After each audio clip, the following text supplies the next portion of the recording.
गौरी की शादी एक बड़े घर के लड़के यानी कि राजेश के साथ होती है। राजेश की 4 बहनें हैं और सभी अपने भाई पर जान छिड़कती है। अरे पापा, ये राजेश के लिए कैसी छोटी सी हिट की लड़की ब्याह लाए आप? हम लोगों का भाई तो राजकुमार है, उसके लिए तो कोई राजकुमारी होनी चाहिए थी। गौरी को ननद की बात बुरी लगती है और वो रोने लगती है। अरे क्यों गला फाड़ रही है? क्या गलत बोल दिया मेरी बेटी ने? इकलौता बेटा है हमारा, समझी?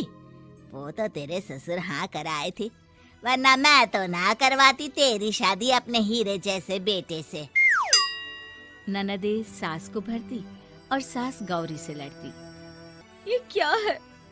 तुम्हारी बहनें और माँ आए दिन मुझे खरी खोटी सुनाती रहती है। क्यों नहीं बोलते उन लोगों को कुछ? अरे क्या बोलूं? अब उन लोगों का इकलौता भाई और बेटा होना तो वो लोग थोड़े इमोशनल है मुझे लेकर, समझा करो ना। और कौन सा वो लोग रोज आते हैं ससुराल से? माना एक साथ नहीं आती, लेकिन रोज कोई ना कोई तो खड़ा ही रहता है ना। खैर, जैसे तैसे कुछ साल गुजरते हैं। गौरी एक प्यारे से बेटी की माँ बनती है। सुनिए, हर बात पर ससुर जी से पैसा मांगना ठीक नहीं लगता। आप कोई काम क्यों नहीं करते हैं? काम तो मैंने कभी किया ही नहीं गौरी।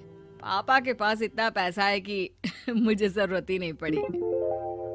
लेकिन कहते हैं ना, हर दिन एक सा नहीं होता। गौरी के ससुर की मृत्यु हो जाती है और घर में गरीबी छा जाती है। गौरी ननद को फोन करती है।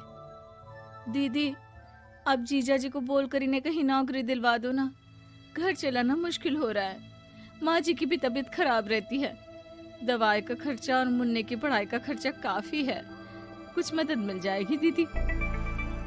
देखो गौरी, तुम तो जानती हो मेरे खुद के 3 बच्चे हैं, तो ये मत सोचना कि बात घुमा कर बोलोगी तो मैं कुछ मदद कर दूंगी। अब पति तुम्हारा है, सास तुम्हारी है, तो करना तो तुमको ही है ना। हम भी तो निभा रहे हैं। खैर, बोल दूंगी इनको। गौरी समझ जाती है। वो दूसरी ननद को फोन करती है, लेकिन वहाँ से भी उसे कुछ ऐसा ही जवाब मिलता है। अरे भाभी, हमारा भाई कैसे काम करेगा? वो तो राजकुमार है। बस आप जरा माँ का ख्याल रखो, उन्हें कोई तकलीफ मत होने देना। बाकी करते हैं बात आराम से। गौरी के सामने संकट आ जाता है कि वो कैसे अपना परिवार चलाए। ना पति काम करना चाहता है और ना ननदे मदद। फिर एक रोज गौरी की सहेली कहती है, गौरी, मैं ना एक फैक्ट्री में काम करती हूँ, तुम्हारी परेशानी समझ सकती हूँ। क्यों नहीं तुम भी मेरे साथ वहाँ काम करती? अरे लेकिन मुन्ना तो छोटा है ना। तो क्या हुआ? तेरी सास और पति तो घर पर ही हैं, वो लोग संभाल लेंगे। तू चल मेरे साथ। गौरी ने अब काम करना शुरू कर दिया था, लेकिन उसका सपना अपने बेटे को अच्छी शिक्षा देने का था। गौरी अपने भाई से कहती है, भाई, आपके बच्चे जिस स्कूल में पढ़ते हैं उस पर मेरे गौरव का भी एडमिशन हो सकता है क्या?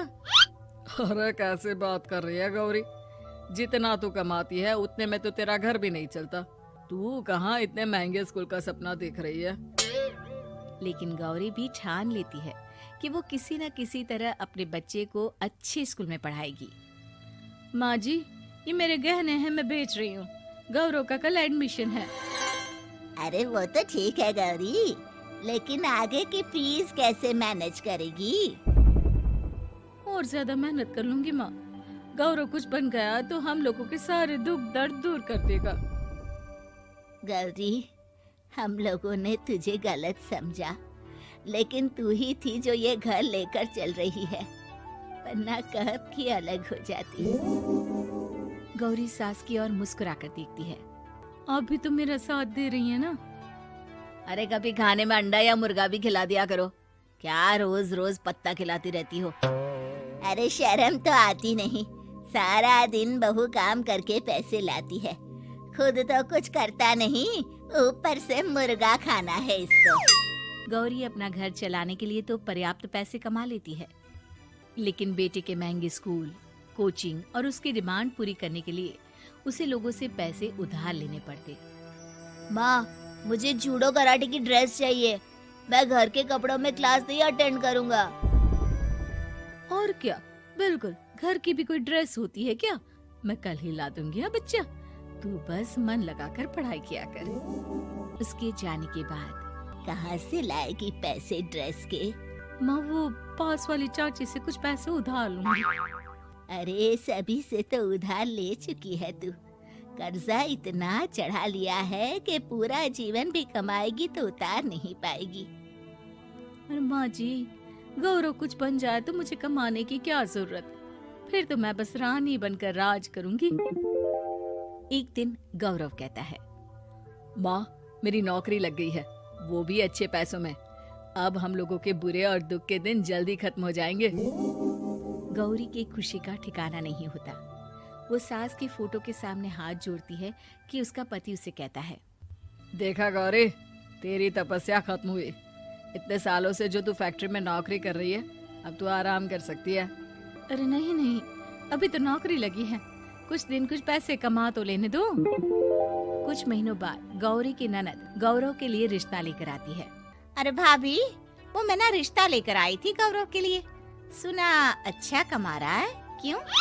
देखा मेरी बहन कितनी अच्छी है, कितना सोचती है हम लोगों के लिए। गौरी कुछ नहीं कहती, लेकिन उसका मन नहीं होता है कि वो बेटी की शादी इतनी जल्दी कर दे। हाँ वो तो ठीक है, लेकिन अभी कुछ कर्जा है जिसे उतारना है।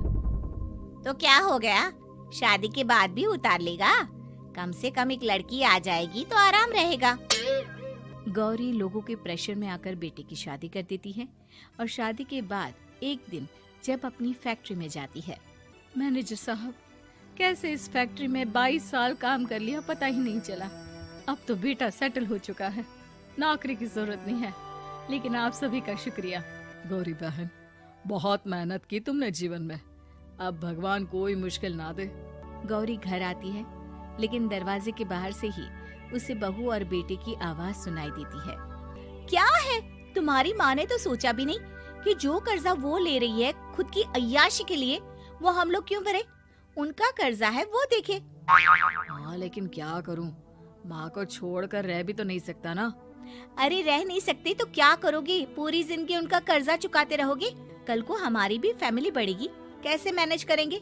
मैं नहीं जानती, साफ साफ बोल दो पैसे नहीं है फालतू के। जिसका कर्जा है वही निपटाए। गौरी बेटे बहू की बात सुनकर स्तब्ध रह जाती है और अंदर न आकर वहाँ से सीधे फैक्ट्री जाती है। मैनेजर साहब, मैं सोच रही थी कि इतनी जल्दी नौकरी नहीं छोड़नी चाहिए, जब तक हिम्मत है तो कर लेते हैं।